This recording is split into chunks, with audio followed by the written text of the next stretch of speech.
이 귀한 말씀을 약속으로 주시는데, 이 오늘에 주시는 약속 속에도 메시아를 향한, 그 우리들을 향한 메시아의 구원을 향한 약속이 또한 포함되어 있음을 보게 되어집니다. 특별히 하나님께서 약속을 해주시는 그 약속의 대상, 임마누엘의 약속의 대상이 누구냐를 말할 때 오늘 1절에 보면 너를 창조하신 여호와께서, 그러니까 우리를 지으신 여호와를, 창조하신 여호와를 말하면서 창조주, 그리고 이어서 하는 말이 너를 지으시니가 또 말씀한다라고 말합니다. 창조와 지으시니, 이거는 의미적으로는 창조와 지으셨다는 것 동일하게 생각할 수 있겠지만 조금 다르게 생각한다면 창조는 만드셨다면 지으셨다는 것은 섭리에 가심을 일컬어 말씀한다고 볼 수 있는 거예요. 그래서 하나님은 창조하시고 그냥 내버려 둔 게 아니라 섭리하시면서 다스리시면서 관리하신다, 이렇게 볼 수 있다는 것이죠. 그런데 그렇게 모든 것을 창조하셨고 지으신 하나님께서 또 이어서 하신 말씀이 뭐냐면 내가 너를 구속하셨다, 그리고 또 내가 너를 지명하여 불렀다. 그래서 핵심, 너는 내 것이다라는 겁니다. 저와 여러분은 하나님의 것이 되었다는 거예요. 그 하나님의 것이 된 것을 네 가지로 말했어요. 창조했다, 지으셨다, 구속하셨다, 지명하여 부르셨다. 이렇게 확실하게 저와 여러분을 하나님은 자기 것으로 만드셨다는 이야기입니다. 근데 이렇게 창조하시면서 지으시면서 구속하시면서 지명하여 부르시는 그 과정 속에 무엇이 들어있는가? 하나님의 사랑이 들어있다는 거예요. 사랑으로 지음받았고, 사랑으로 지으셨고, 창조하셨고 지으셨고, 사랑으로 구속하시고, 사랑으로 지명하여 부르셨다는 것이거든요. 이 은혜와 사랑을 입은 우리들이기에 이 믿음을 확실하게 가지시면, 여러분들이 반대로 말하면 나는 하나님이 창조한 사람이야, 난 하나님께 지음받은 사람이야, 난 하나님 앞에 구속받은 사람이야, 난 하나님이 지명하여 부른 사람이야, 이러한 특별한 은총을 기억하는 우리가 되면 우리의 마음속에 뭐가 있냐? 두려움이 없는 거예요. 그래서 1절에 창조했다, 지으셨다 말씀하면서 너는 두려워하지 말아라. 내가 너를 구속하였고 내가 너를 지명하여 불렀다. 넌 내 거야. 그러니까 뭐해? 두려워할 것 없어. 그럼 하나님의 것을 삼으셨기에 두려워할 것이 없다는 이러한 말씀은 결과적으로 하나님의 것이기 때문에 하나님이 책임져 준다, 하나님이 지키고 하나님이 보호해 준다는 약속 아니겠습니까? 그 말씀처럼 이제 이들이 출애굽의 여정부터 시작해서 그 이후로 택함받은 이들이 포로로도 잡혀가고 여러 가지 어려운 일들을 당하지만 하나님께서 저들과 함께 계시면서 늘 도와주신 걸 볼 수 있어요. 그 도우시기 위해서 뭐 했다? 저들과 함께 해주셨다는 거예요. 2절과 5절에 보면 네가 물 가운데로 지날 때 2절에 보면 내가 너와 함께 할 것이다, 함께 하심을 말씀을 합니다. 5절에도 보시면 두려워하지 마라, 내가 너와 함께 하여 라는 말씀을 합니다. 이거 하나님이 나와 함께 해 주시기 때문에 그 함께 하심으로 말미암아 우리가 어떤 일을 겪고 어떤 일을 만나도 그 하나님이 나를 지켜주실 거야. 창조하시니가, 지으시니가, 구속하시니가, 지명하여 부르신 그분이 나를 자기의 것으로 삼으셨으니 나를 지켜주고 보호해 주실 것이라는 확실한 믿음, 그것도 어떻게 함께 하시면서 하기 때문에 두려움은 사라져야 된다는 것입니다. 1절도 두려워하지 말아라, 5절에도 두려워하지 말라고 말씀을 하는 거예요. 우리가 요즘 이 시대, 지금 이 시대도 얼마나 힘듭니까? 답답합니까? 두렵습니다. 근심이 됩니다. 하지만 두렵고 근심한다고 뭐가 달라질 게 있겠습니까? 없습니다. 오히려 마음만 상하고 육체만 상합니다. 오직 하나님을 믿는 믿음 안에서 살아가면 두려움이 사라지고 염려가 사라지고 도리어 마음에 기쁨이 찾아옵니다. 환난 중에도 즐거워할 수 있는 이유는 이 환난을 통해서 하나님은 일하시기 때문에 우리에게 욥이 고백한 것처럼 지금 내가 나를 단련하시에는 내가 순금같이 되어 나올 것이다 라는 그러한 고백처럼 환난의 뒤에는 하나님이 주실 축복이 있고 또한 하나님이 일하심이 있으니 그 일하심을 기대하면서 바라보면서 여러분들이 하나님 앞에서 살아갈 수 있는 성도들 될 수 있기를 바라는 겁니다. 두려워하지 마시고 이사야서 뒤에 앞에 41장에서도 말씀한 것처럼 두려워하지 마라. 내가 너와 함께 할 거야. 나는 네 하나님이야. 내가 의로운 손으로 붙잡아 줄 거야. 이게 약속이잖아요. 이걸 믿으면 두렵지 않은 거예요. 그래서 2절에 보면 그 되어졌던 일들에 대한 말씀이죠. 너희가 2절에 물 가운데로 지날 때에 내가 너와 함께 할 것이다. 물 가운데로 지날 때가 언제입니까? 출애굽할 때 홍해바다를 건너는 사건이잖아요. 출애굽기 14장 21절 말씀에 보면 이스라엘 백성들이 홍해를 건널 때 어떻게 건넜습니까? 모세에게 하나님이 명령하신 대로 모세의 지팡이를 들어 바다를 가르치니 그 물이 갈라졌어요. 밤새도록 바닷물을 가르신 하나님께서 물을 갈라놓으니 이 바다가 마른 땅이 되었다는 거예요. 이스라엘 백성들이 건너갈 수 있도록 바다를 갈라놓으실 뿐만 아니라 건너가기에 불편함 없이 마른 땅이 되게 해주셨다. 이게 하나님의 능력이며 함께 하신 하나님의 도우심입니다. 그러니 홍해바다 같은 문제가 앞을 가로막아도 두려워하지 말라는 거예요. 하나님이 갈라주실 거예요. 마른 땅이 되어 건너가는데 전혀 지장 없도록 해주실 겁니다. 어떻게? 함께 하시면서. 여러분 홍해같이 답답한 일이 있습니까? 두려워하지 말고 하나님만 바라보시고 하나님께 기도하시기 바랍니다. 그러면 하나님이 일하실 겁니다. 여러분 우리 하나님을 믿는다면요 이런 마음이 있어야 돼요. 하나님께서 나를 위하여 일하시게 해야 된다. 하나님으로 나를 위하여 일하시게. 근데 하나님으로 나를 위하여 일하시게 하지 않고 내가 어떻게 해보려고 내 방법을 찾고 자꾸 내 힘으로 뭔가 하려고 한단 말이에요. 여러분 거기에는 내 능력만큼밖에 안 된다니까요. 한계에 부딪히고 안 되는 거예요. 그런데 하나님 앞에 기도를 하면 하나님이 일을 하신다고요. 그러니까 말도 안 되잖아요. 홍해바다가 어떻게 바다가 갈라집니까? 근데 바다가 성경에 갈라졌다잖아요. 마른 땅이 되었다잖아요. 이게 하나님이 하시는 일입니다. 여러분 하나님으로 여러분의 일을 하시게 하셔야 돼요. 이 마찬가지예요. 뒤에 강을 건널 때도 물이 너를 침몰하지 못할 것이며 요단강을 건널 때 사건이 있지 않습니까? 요호수아서 3장 17절에 보면 여러분 언약궤를 맨 제사장들로 하여금 먼저 건너가라 그랬잖아. 당시 물이 범람한 시기라고 그랬잖아요. 그런데 언약궤를 맨 제사장이 발을 집어넣으니까 요단강이 갈라졌어요. 그래서 그 언약궤를 맨 그 제사장들이 그 강물 안으로 들어가서 그 강물이 갈라진 그 중앙에 서 있을 때 제사장들이 서 있을 때 역시 마찬가지로 마른 땅이 되어서 그 땅을 백성들이 건너가도록 하나님은 일하셨단 말이에요. 홍해를 가르신 하나님이 요단도 갈라주신 것처럼 뒤에 가면 여리고도 무너뜨려 주셨고 가나안에 살고 있는 그 견고한 성 그런 모든 견고한 족속들 다 몰아내 주시고 그 땅을 차지할 수 있게 해주시는 임마누엘 하나님께서 하시는 일이란 말씀입니다. 그렇다면 이 모든 일을 왜 하나님 그렇게 함께 하시면서 바다도 가르시고 강물도 가르시며 그 땅에 들어가게 하시냐? 하나님의 약속이니까. 하나님께서 약속하신 일이기 때문에 그 약속을 이루시기 위해 그와 같은 일을 하셨다는 말씀입니다. 이것처럼 오늘도 저와 여러분을 위해서 하나님은 일하시는데 왜? 약속하셨으니까. 하나님은 약속하셨기 때문에 그 약속을 이루시기 위하여 일하신다는 말씀이에요. 그래서 여러분에게 간혹 말씀드리는 거예요. 하나님이 나에게 어떠한 약속을 주셨는가라는 겁니다. 하나님이 여러분에게 어떤 약속을 주셨는가? 이 약속을 발견해 내셔야 돼요. 그냥 교회만 왔다 갔다 하지 말고요. 언약은 말씀으로 주신 거니까 이 말씀 속에서 하나님이 여러분 개인에게 나에게 준 약속이 무엇인지를 찾아내시란 말이에요. 그리고 그걸 믿으시란 말입니다. 이번에 신방하면서 여러분 가정마다 기도 중에 하나님께서 주시는 말씀으로 축복을 했는데요. 하나님이 주시는 약속들이에요. 약속들. 그렇게 해 주시겠다는 거예요. 하나님이. 그걸 믿으시란 말이에요. 그리고 그대로 되어지기를 기도하시란 말이에요. 왜? 하나님 약속이니까.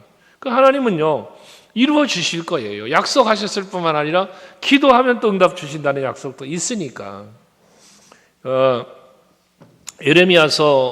에스겔서 37장에서 우리가 잠시 묵상했던 것처럼 하나님은 그 엄청난 약속을 주시면서도 하신 말씀이 뭐였어요? 그래도 이스라엘 백성들이, 저 약속받은 그 백성들이 구해야 내가 주시겠다잖아. 구해야. 이것처럼 여러분, 약속을 첫째는 믿어야 하고, 약속을 발견하고 믿었다면 그 약속대로 이루어달라고 기도하는 여러분이 되셔야 된다는 거예요. 그러면 하나님 역사하시는 겁니다. 할렐루야. 첫째는 약속을 발견하고, 둘째는 그 약속대로 이루어달라고 기도해야 된다는 거예요. 그러면 함께 하시면서 홍해를 가르신 것처럼, 요단을 갈아주신 것처럼 놀라운 역사를 여러분들에게 이루어 주셔서 어떠한 힘들고 어려운 일들이 여러분을 집어삼키지 못하도록, 해치지 못하도록, 여기 표현한 대로 침몰하지 못하도록 여러분들을 막아주신다는 거 아니겠습니까? 뿐만 아니라 다니엘서에 나타나고 있는 그 풀무불 가운데 사건이잖아요. 다니엘서 3장에 나오는 말씀인데요. 그 27절, 18절 이하의 말씀에서 이어지는 말씀인데, 27절 말씀에 보면 이들이 풀무불 속에 들어갔잖아요. 풀무불 속에 다니엘의 친구들이 던져져요. 근데 그 던져졌던 풀무불 가운데서 건져내 보니까 세상에 그 불이, 그 뜨거웠던 7배나 뜨겁게 나오랬던 그 풀무불이 저들의 몸을 해하지 못했다는 거예요. 세상에 머리카락도, 머리털도 끄슬리지도 않았다는 거예요. 옷에서는 불냄새도 나지 않았다는 거예요. 이게 뭐 한 거예요? 하나님이 그들을 지켜준 거야. 풀무불 속에 던져졌지만 그 풀무불이 그들을 해하지 못하도록 지켜주신 거예요. 이게 하나님의 놀라운 능력입니다. 함께 하신 하나님. 홍해바다도 갈라주셨지, 요단강도 갈라주셨지, 풀무불 속에 들어갔는데 세상의 불 속에서 해를 입지 않도록 완벽하게 지켜주신 거 아니에요? 머리카락도 끄슬리지를 않았다니까요. 다니엘서 6장 22절 이하 23절 말씀에 보면 다니엘의 이야기가 나오잖아요. 사자굴에 던져진 다니엘. 다리오 왕이 근심하며 사자밥이 되어 있을 다니엘을 향하여 네가 섬기는 하나님이 너를 구하시기에 능하였느냐고 물어볼 때에 다니엘은 하나님께서 자기를 지켜주셨음에 대한 고백을 하잖아요. 나의 하나님께서 천사들을 보내서 사자들의 입을 봉하셨대요. 사자굴에 던져졌지만 천사들이 먼저 와서 사자들의 입을 봉해버리니 사자들이 다니엘을 해할 수가 없어, 잡아먹을 수가 없어요. 밤새도록 편안한 밤을 보내고 아침에 다리오 왕 앞에 다시 나타나게 되어졌다는 이야기 아닙니까? 그러니까 여러분, 하나님이 함께 하시면 풀무불도 두려울 게 없고 사자굴도 두려울 게 없고 홍해바다를 만나도, 여러분 요단강을 만나도 두려울 게 없고 다윗처럼 골리앗을 만나도 두렵지 않고, 이게 무엇 때문에? 함께 하시면서 나를 위하여 일하시는 하나님의 은혜 때문에 그와 같다는 것입니다. 여러분들이 늘 이 믿음을 가지고 하나님을 하나님으로 삼고 살아가는 여러분 되셔야 돼요. 3절에 보면 나는 여호와 내 하나님이요 이스라엘의 거룩한 이요 너의 구원자입니다 라고 말씀하지 않습니까? 하나님은 나에게 하나님이 되어주신 거예요. 하나님은 나를 하나님의 것으로 삼아주셨다는 얘기는 나의 하나님이 되어주셨다는 거잖아요. 오늘 새벽에 묵상했던 시편 33편 말씀에도 보면 12절에 말씀하기를 말하잖아요. 여러분, 하나님을 자기 하나님으로 삼은 나라는 복이 있다는 거예요. 하나님을 나의 하나님으로 삼은 나라. 이 백성들은 하나님 앞에 큰 은혜와 축복을 받은 민족이여 나라라는 거 아닙니까? 여러분, 하나님은 나의 하나님이 되셔야 돼요. 하나님을 나의 하나님으로 믿으셔야 된다고 말이에요. 성경에서 말하는 이야기속의 하나님이 아니고요. 많은 믿음의 선진들의 이야기했지만 그들의 하나님이 아니고요. 나의 하나님이 되어야 된단 말이에요. 열왕기상 18장에서 그 엘리야 선지자가 그 아하방을 아하방이 따랐던 그 바알 선지자, 아세라 선지자들과 대결하잖아요. 갈멜산에서. 그 대결할 때에 하나님 앞에 기도하는 엘리야의 기도가 어떤 기도를 합니까? 아브라함의 하나님, 이삭의 하나님, 야곱의 하나님이요. 지금 언약의 하나님이에요. 조상들의 하나님이세요, 하나님이. 근데 이 하나님이 아브라함의 하나님, 이삭의 하나님, 야곱의 하나님이 오늘 우리 이스라엘의 하나님이 되심을 보여달라잖아요. 이게 엘리야의 기도예요. 그러니까 여러분도 마찬가지예요. 성경에서 수많은 약속을 하셨고 많은 믿음의 선진들과 약속하셨고 저들을 위해서 일하셨던 하나님, 오늘 지금 나의 하나님이 되어달라고. 그래서 그 하나님이 날 위하여 일하심이 그 믿음의 사람들을 위하여 일하셨던 것처럼 날 위해서도 일해 달라고 그 믿음으로 하나님을 찾고 기도하실 때에 하나님은 여러분들의 그 믿음을 보시고 여러분들의 그 간절함의 기도를 들으시면서 응답해 주신다는 말씀이죠. 그래서 하나님을 나의 하나님으로 삼은 자가 복되다는 거예요. 근데 어리석은 사람은 시편 14편 말씀에 보면 어리석은 사람은 말하기를 뭐라 하나님이 없다 한다 그래 마음에 생각하기를. 하나님 자체를 부인하고 하나님을 나의 하나님으로 삼지 않는 거예요. 그러니까 그 살아가는 삶이 어떻게 된다? 부패하고 행실이 가증하다 그러잖아요. 하나님을 부정하니까 그렇게 되는 거예요. 그런데 우리는 하나님을 인정하는데 어떻게 인정해? 함께 계신 하나님. 우리가 세 가지를 얘기했지. 하나님은 살아계신 하나님, 나와 함께 계신 하나님, 날 위하여 일하시는 하나님. 이것을 여러분들이 확실히 믿으면 두려워하지 않고요. 담대해지고요. 그 믿음대로 되어지는 놀라운 일들이 기적처럼 일어나는 거예요. 홍해가 갈라졌다? 기적이잖아요. 요단강이 갈라져? 기적이잖아요. 풀무불에 들어가는데 머리카락도 타지 않고 그 몸이 해를 입지 않고 그대로 나와? 이거 기적이잖아요. 사자굴에 던져졌는데 여러분 거기서 멀쩡하게 나와? 그 뒤에 던져진 사람들은 어떻게 됐습니까? 세상에 풀무불에 집어 던지려고 갔던 사람이 다 죽었다잖아요. 풀무불 속에 들어간 사람은 멀쩡히 살아나오는데 던지려고 갔던 사람이 불이 얼마나 뜨거웠더니 그들이 다 죽었대 불에. 사자굴에 던졌던 사람들 그 사람들 나중에 집어던지니 땅바닥에 떨어지기도 전에 사자들이 그 뼈까지 다 그냥 잡아먹었대잖아요. 그러니 하나님이 함께해서 지켜주신 게 기적이라는 거예요. 이와 같은 기적들이 더 수많은 기적이 성경에는 얼마나 많습니까? 이런 놀라운 기적들이 여러분에게도 일어날 줄로 믿으시길 바랍니다. 기름병밖에 없어요. 그 이웃집 가서 그릇을 다 빌려와 봐라. 그러고 그 선지자의 생도의 아내 그 엘리사가 다 기름 부어가지고 빚도 갖고 먹고 살게 해줬더니 그런 게 기적이잖아요. 기름병 하나 있는데 따르면 또 나오고 따르면 또 나오고 이런 게 기적 아니에요? 여러분들이 가지고 있는 게 뭐냐? 여러분이 가지고 있는 게 무엇이냐? 모세는 지팡이입니다. 지팡이 던져봐라 뱀 되고 잡아봐라 다시 지팡이 되고 그 지팡이가 능력이 있는 게 아니라 하나님이 함께 하시며 도우시는 능력이 그 지팡이를 통하여 모세를 통하여 나타났던 것처럼 그 성지생도의 아내가 기름병밖에 하나밖에 없는데 그거 갖고 기적을 일으켜낸 것처럼 사로와 과부에게는 먹고 죽을 떡 한 덩어리밖에 없는데 그거 갖고 감으면 끝나는 날까지 죽지 않고 살게 해주신 것처럼 다 기적들이에요. 그런 것처럼 여러분들에게도 놀라운 기적은 일어날 줄로 믿으시길 바랍니다. 어떻게 할 때? 하나님이 나와 함께 하시며 도와주실 때. 그런데 하나님은 언제나 나와 함께 계시는데 더 중요한 게 뭐냐? 그 사실을 내가 믿을 때.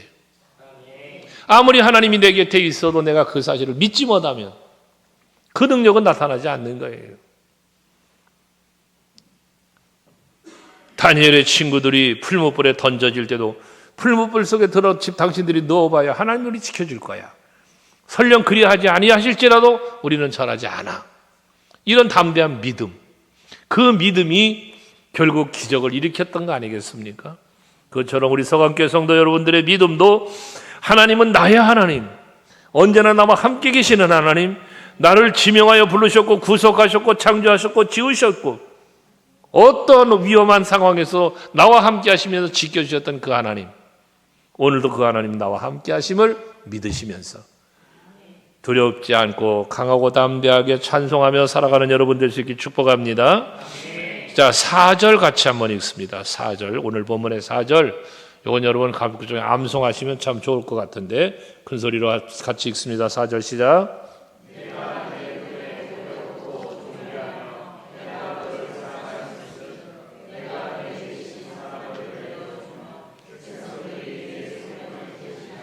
예, 하나님께서 하시는 말씀입니다. 네가 내 눈에 보배롭고 존귀하다는 거예요. 존귀하다. 하나님이 보실 때에 우리 서강교회 성도 여러분, 오늘 이 밤에 주님 앞에 나 예배하고 있는 여러분들을 하나님이 보실 때 하나님의 눈에라는 건 하나님이 보실 때 그 말 아니에요? 하나님이 보실 때 여러분이 보배롭대, 존귀하답니다. 뿐만 아니라 너를 내가 사랑했답니다.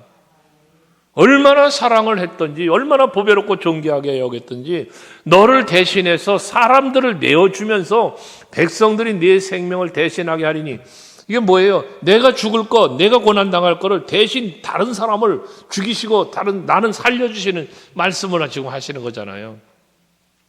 궁극적으로는 예수께서 나 위하여 죽으시고 내가 살아나는 그런 것과 같은 말씀이기도 하고요. 역사적으로 보면 페르시아의 애굽이나 구스나 이 사람들을 이제 하나님께서 저들이 점령하게 하면서 이스라엘을 풀어주는 고레스 왕 때 그런 일이 벌어졌잖아요. 이런 역사적인 사건을 또 말씀하고 있다고도 하고요.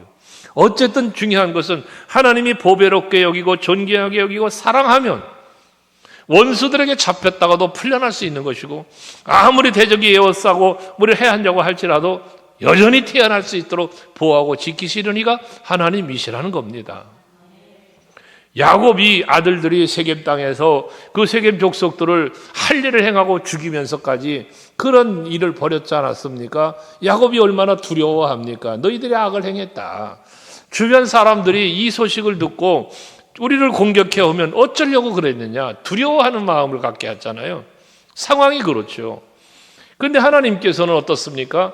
베델로 올라가라 말씀하신 후에 베델로 올라갈 때에 주변 고을들로 두려워하게 함으로 야곱을 따르는 자가 하나도 없었다는 거예요.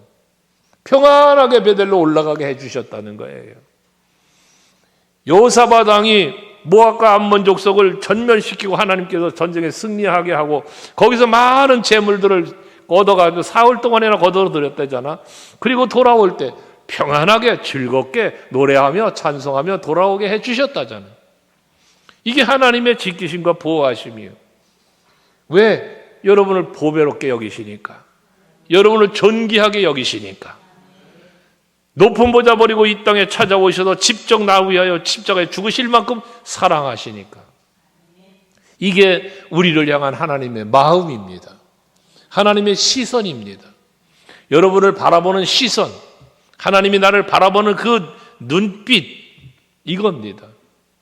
졸지도 아니하시고 주무시지도 아니하시면서 여러분들을 살피시고 계시는 우리 주님의 놀라운 그 사랑, 그 은혜를 여러분 마음에 새기시고 감사함으로 주님을 바라보며 따라갈 수 있는 여러분 될 수 있기를 바랍니다.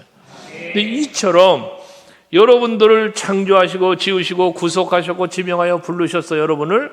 그리고 여러분들을 보배롭고 존귀하게 하고 사랑하시는 그 하나님이, 함께 계시며 지키시는 그 하나님이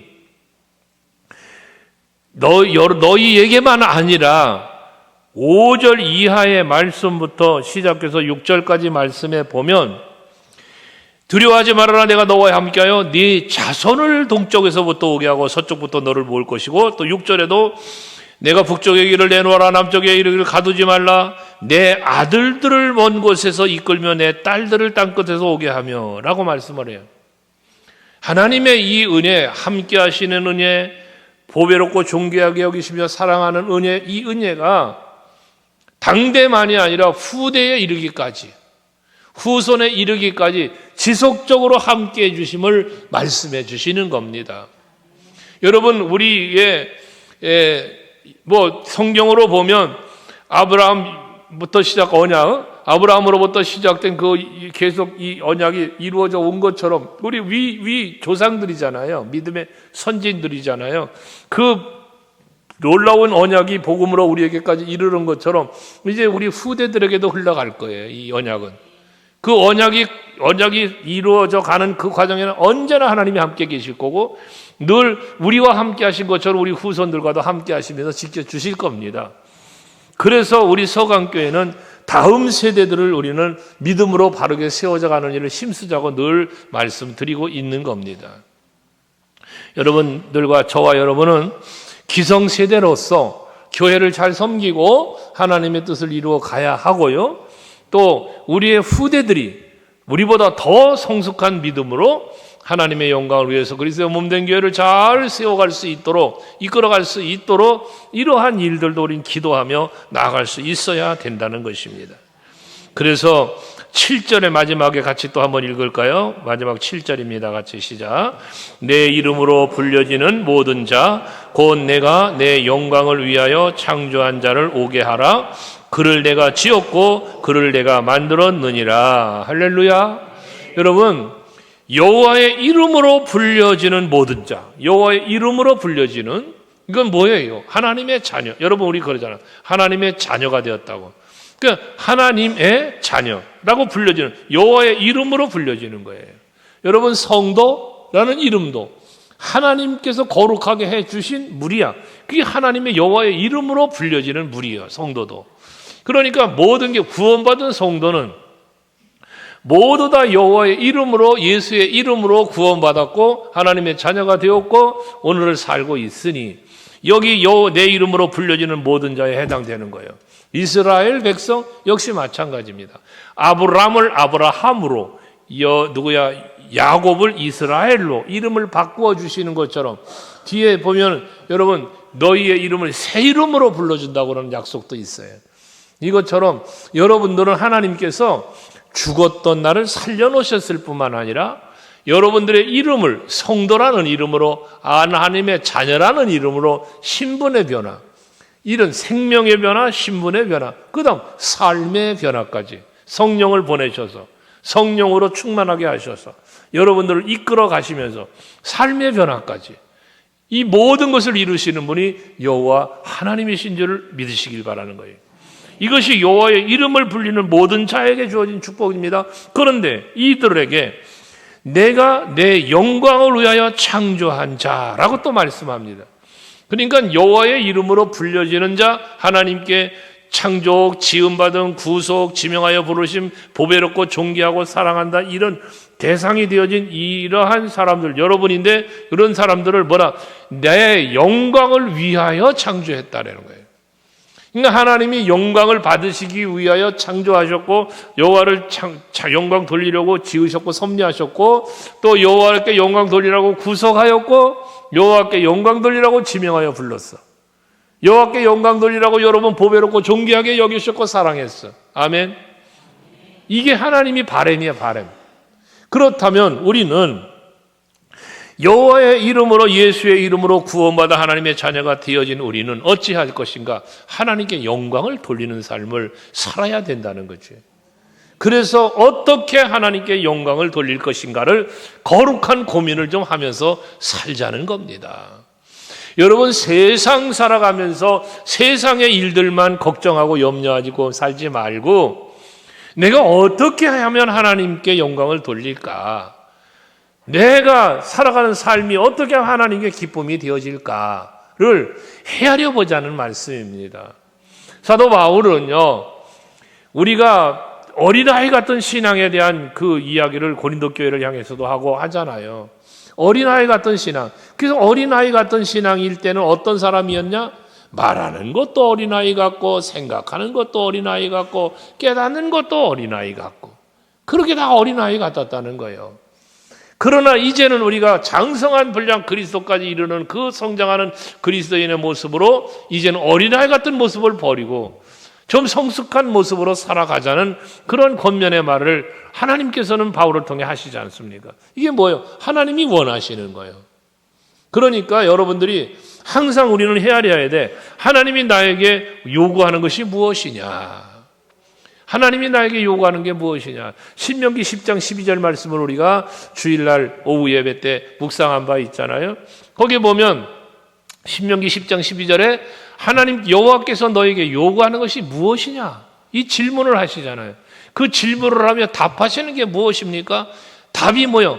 답이 네 하나님 여호와를 경외하여. 여호와를 경외하길 하나님은 요구하신다는 거예요. 여호와 하나님께서 여러분에게 요구하는 거, 너 나를 경외하라. 경외하길 요구해. 그 경외함에 우리들이 경외하는 모습의 삶이 뭐다? 하나님의 말씀을 지켜 행하는 거예요. 순종하는 걸 원하는 거예요. 순종이 곧 여호와를 경외하는 거란 거예요. 그래서 하나님이 요구하는 건 여호와를 경외하여 하나님의 말씀대로 지켜 그 도를 행하고 그를 사랑하여 마음을 다하고 뜻을 다하여 네 하나님 여호와를 섬기고, 이게 여호와를 경외하는 자의 삶의 모습이라는 거예요. 이걸 하나님이 요구하신다는 겁니다. 그러니 여러분들이 신앙생활 속에 예배를 드려도 기도를 하고 헌신하고 봉사를 해도 항상 우리 마음속에 생각할 것은 하나님이 나에게 요구하는 게 무엇인가? 내가 어떻게 해야 하나님을 기쁘시게 해드릴 수 있을까를 생각하시면서 일하고 예배하고 봉사하라는 말씀입니다. 그 하나님의 기쁨이요. 그래서 내 영광을 위해서 창조했다는 거예요. 내 영광을 위해서. 뒤에 그 21절 가서 말씀하잖아요. 오늘 이사야서 43장 21절에 이 백성은 내가 나를 위하여 지었나니 나를 찬송하게 하려 합니다 그러잖아요. 하나님께서 이 백성을 지어서, 이 백성이 누구요? 지명하여 부른 여러분들이에요. 하나님 이름 왜 지었다? 찬송하게 하려고 지으셨대요. 영광을 받으시기 위해서 지으셨다는 거예요. 택하셨다는 거예요. 이런 하나님의 목적을 우리는 알고 내가 그 목적에 합당하게 살 수 있는 우리들이 되어야 한다는 거예요. 이를 위해서 그를 내가 지었고 그를 내가 만들었으리라 오늘 본문에서 말씀하고 있는 겁니다. 하나님께서 나를 만드신 목적, 하나님께서 나를 택하여 구원하신 목적, 나를 보배롭고 존귀하게 여기신 목적, 나를 사랑해 주신 목적, 다 목적이 어디에 있다? 하나님께 영광에 있다는 거예요. 그러니까 여러분들의 가치는요, 여러분 자신의 가치는 하나님이 영광 받으실 만한 가치요. 하나님이 여러분을 보배롭고 존귀하게 여긴다잖아. 그러니까 여러분 보기만 하면 네가 내 눈에 그러잖아. 네가 내 눈에 여러분 하나님이 그리고 우리 그런 말 하잖아. 눈에서 꿀이 떨어진다. 그런 표현하죠. 눈에서 꿀이 떨어진다. 애기 이쁜 애기들 보면 그러잖아. 그 애기를 바라보는 할머니를 보면서 눈에서 꿀이 떨어지네. 바라보는 사랑의 눈으로 바라보는 걸 말하는 거예요.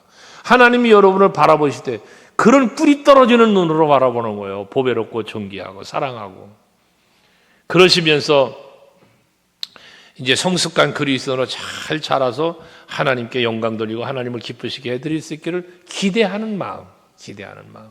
이게 하나님의 마음이라는 것입니다. 오늘 그 하나님의 마음을 잘 헤아리시고 그런 나를 위해서 이렇게 엄청난 은혜를 베푸신 그 하나님을 은혜와 사랑을 기억하시면서 하나님께 큰 영광 돌리시는 여러분 모두 될 수 있길 주 이름으로 축복합니다.